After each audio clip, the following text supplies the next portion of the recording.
A retelling of Matthew 18:15 through 22. Jesus said, if your sibling causes harm, go and explain that transgression to them privately. And if they listen, wonderful, you have restored a relationship. And if they don't listen, bring one or two others with you so they can witness and support. If still harm continues, tell it to the entire community. If it still continues, then deep accountability and transformation are required before reconciliation can be achieved. Y'all, listen to these words. The bonds you make on earth are the bonds in heaven, and what is released on earth is released in heaven. If even two of you can agree on earth about what to ask, it'll be granted by my Abba in heaven. For when two or three are gathered for my purpose, I will be with you. And Peter asked, how long should we keep forgiving? Even 7 times? And Jesus replied, countless times should you forgive, 70 times 7 and more.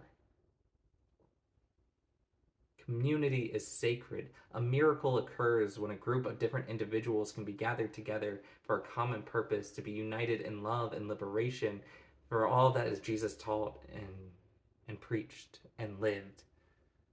But even as that miracle occurs and we go from being individuals to being in community, to being iglesia, to being the church, harm will still continue. People will still hurt one another. We will continue to step on each other's feelings. We will continue to replicate systems of oppression and domination because that is the world we live in, the world we've been raised in. It is the systems that are our default until we can break that programming. So Jesus outlines in this reading a simple method.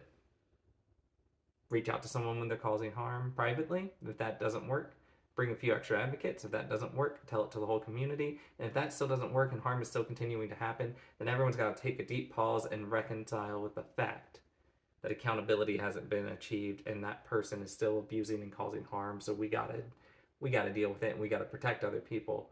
But still, Jesus reminds us of the sacredness of community and reminds us of the pain of ostracization and the pain of excommunication. So it's not a process telling us to exclude others, that we should always have forgiveness as our model, but forgiveness is not cheap, and forgiveness is not just ignoring pain and ignoring harm. Forgiveness is through deep accountability and reconciliation. We forgive, but if someone is not willing to do the repentance and the atonement work, are they truly asking for forgiveness, or are they asking for permission to keep hurting? Those are the questions that emerge through this reading.